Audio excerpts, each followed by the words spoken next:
Despite everything, there was one place where I always felt welcomed and loved: Mrs. King's cozy living room. At 70-something, she carried a youthful spirit that filled her home. The dark hardwood floors gleamed beneath soft lighting.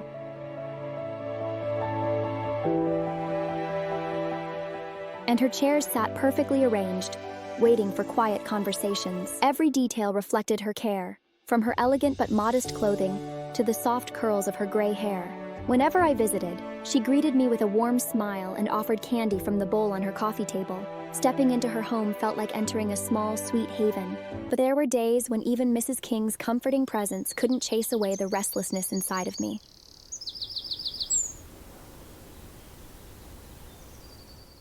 On those occasions, I would wander around my neighborhood, searching for hidden gems and secret spots.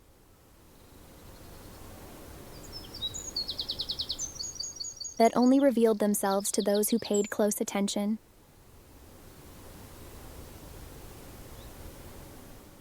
My own backyard was where all of my wildest dreams came true.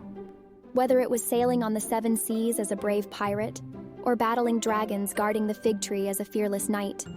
And it was easy to get lost in the adventures. However, there were moments when reality seeped in, shattering the fantasy world I had created. The adults spoke in hushed tones at night, their voices filled with worry and anxiety. In those moments, I couldn't help but feel scared and lost, like trying to solve a puzzle without all the pieces. But in the midst of it all, there were still moments of pure joy, like riding my bike on the sidewalk with the wind blowing through my hair and the sun shining on my face.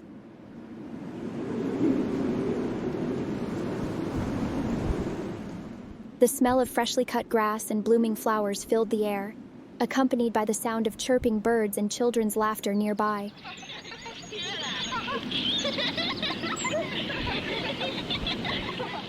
In that moment, I felt alive and free from any worries or cares that may come in later years. It was an idyllic time where anything seemed possible, and adventure was just around the corner.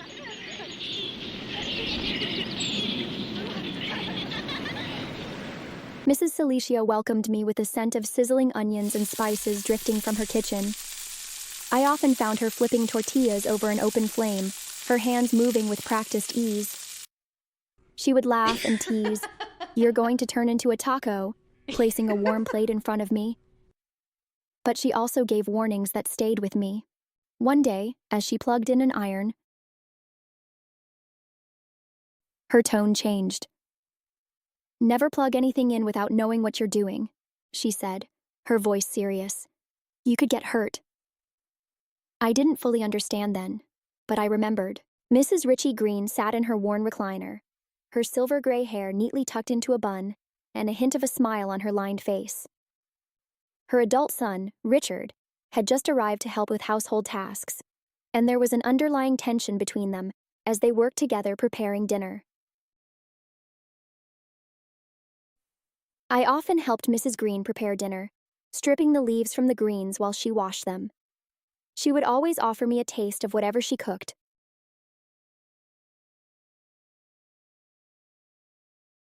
or a slice of her famous lemon meringue pie.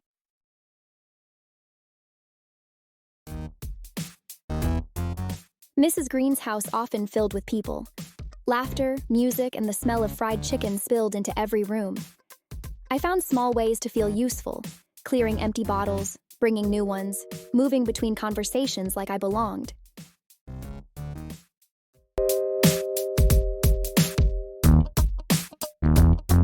Sometimes curiosity got the better of me. I noticed the bottles, the way people laughed differently after drinking. I didn't understand it, but I noticed how it changed the room.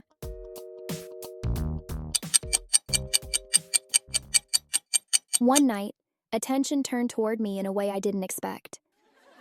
Laughter filled the room, but something about it felt different. I didn't feel like I belonged anymore, and I didn't understand why. One evening, as we strolled through the neighborhood, the light faded. It cast long shadows behind us. She fell behind without my noticing. When I turned, she was still at the last corner. I skipped back. She scolded me for not hearing her call my name.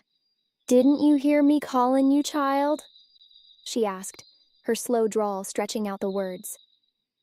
As we walked back to the house, she gave me a lecture on not running off, but I was not paying attention. I was wondering what we were going to watch on TV as we ate dessert. I often spend lazy afternoons on the front porch, listening to distant children's laughter and crickets chirping. I watch the world go by. The palm tree shadows on the street cast eerie shapes resembling misshapen people.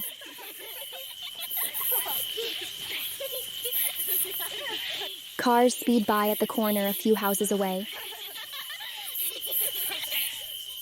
The sound of dogs echoes in the air.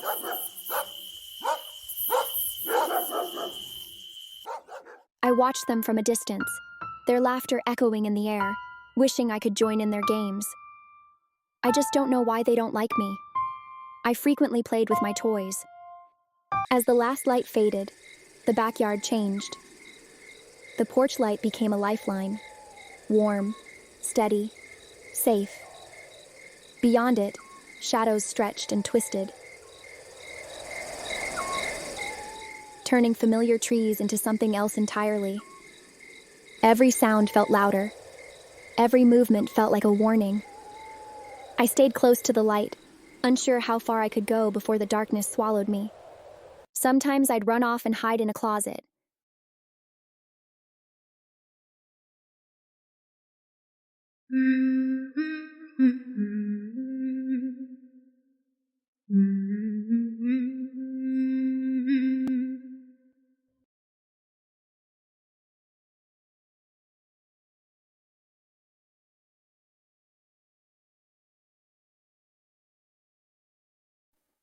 After looking for me and not finding me, they gave up. In another instance, one bright, sunny afternoon, a friend of Mrs. Green gave me a slice of ripe watermelon. It was a perfect, refreshing snack to eat outdoors as she pushed me out the back door.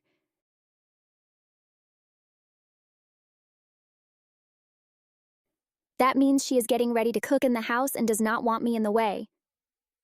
The watermelon was a vibrant pink.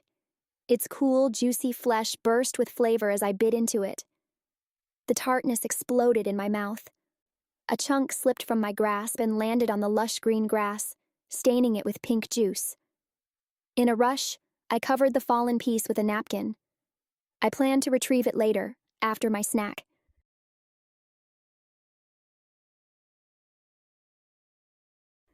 But the taste of watermelon was still fresh in my mouth.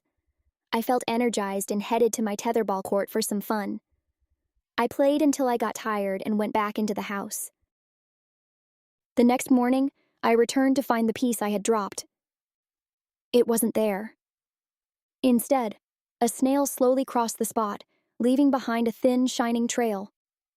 My mind raced. What if it had changed? What if something inside me could do the same? The thought didn't make sense, but it didn't let go either. One afternoon, someone handed me a piece of chocolate.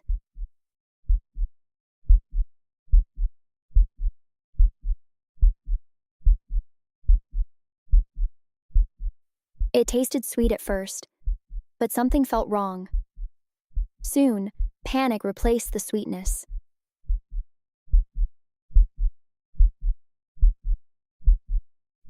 I didn't understand what had happened, only that I felt trapped, outside, alone, and unsure of what to do. The moment stayed with me, not because of what happened physically, but because I didn't understand why someone would do that. I waited in the car for Mrs. Green. I found an unexpected thrill in practicing my driving skills. I backed it into a parallel parking spot with precision. When the driver, one of Richard's friends, remarked, "Man, I can't believe this little wildflower didn't touch any other car," I felt a flicker of pride. The nickname Wildflower stuck to me like pollen on a summer breeze. It all started with a catchy tune by Skylark.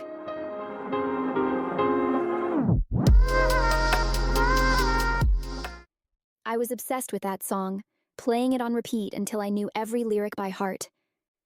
The melody was infectious, and the words spoke directly to my free-spirited soul. When Wildflower played, I'd picture dancing in a sunlit meadow, carefree, like the song's hero. It was more than a nickname. It was a badge of honor. It reflected the two extreme warring personalities within me. Wild was a daring, fearless alter ego. It lived for the thrill of the moment, never backing down from a challenge, and always pushing limits. This side of me craved adventure and taking risks. I made impulsive decisions that often left others in awe. On the other hand, Flower was my reserved and introverted counterpart. He preferred solitude, shunning the spotlight, and taking time to reflect. This more subdued persona valued caution, careful planning, and weighing the consequences. Wild and Flower, two opposing forces, were in constant flux. Each tried to dominate the other, creating a dance that defined my personality. The room felt heavy. People whispered, some cried. I stood on my tiptoes and looked into the shiny box. The person inside didn't move. I didn't understand what I was seeing, but I knew it mattered. When someone held my head and told me to look, I felt something I didn't have words for yet. From that day on, I began to protect myself from feelings that felt too big to carry. In my cozy bedroom, I'm surrounded by two beloved stuffed animals that never fail to bring a smile to my face. One is a regal lion. Its plush, tawny fur is vibrant. Its shaggy mane looks as if it has been freshly groomed. When I gaze into its bright, glassy eyes, I'm reminded of the fearless kings of the wild. The other is a slithery snake. Its body is made of iridescent fabric that shimmers in the dim light, like the moon on a calm summer night. Its intricate scales shift and glimmer as I turn it in my hands. Then I wrap it around my neck, shifting the inner stuffing so it will fit like a scarf. I've felt a deep and unsettling feeling for as long as I can remember. It's not just emotional, it's a deep feeling, like a winter frost that settles in my bones. With each moment, every step, thought, and breath grows heavier and colder. It feels more oppressive. It's a part of who I am, something that I've been trying to make sense of. A sad longing has lurked in the background. It's there even when life is good. Those who come to the house have tried to lift my spirits. It's always there, reminding me of a secret, constant presence that I've learned to live with. As I searched for understanding, my thoughts became a maze. Memories came flooding back in pieces. The shadow over me. I was filled with fear. I couldn't move.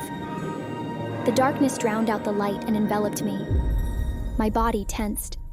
The memory faded. I no longer wanted these memories.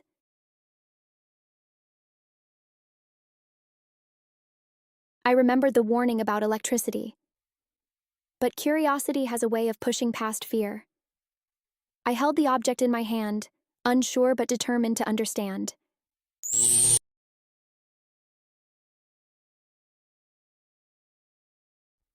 The fear came after. Not just from what happened, but from knowing I couldn't explain it. I covered it up the only way I knew how. An idea crossed my mind. I ran to my bedroom and pulled open the top drawer. That was my answer. I wore a glove on that hand, and people thought it was funny like I was playing dress-up, but I knew it was because of the scary thing that happened. One day, a lady asked why I wore the glove, and someone said, "Oh, that's just something she does." Why do they tell her that?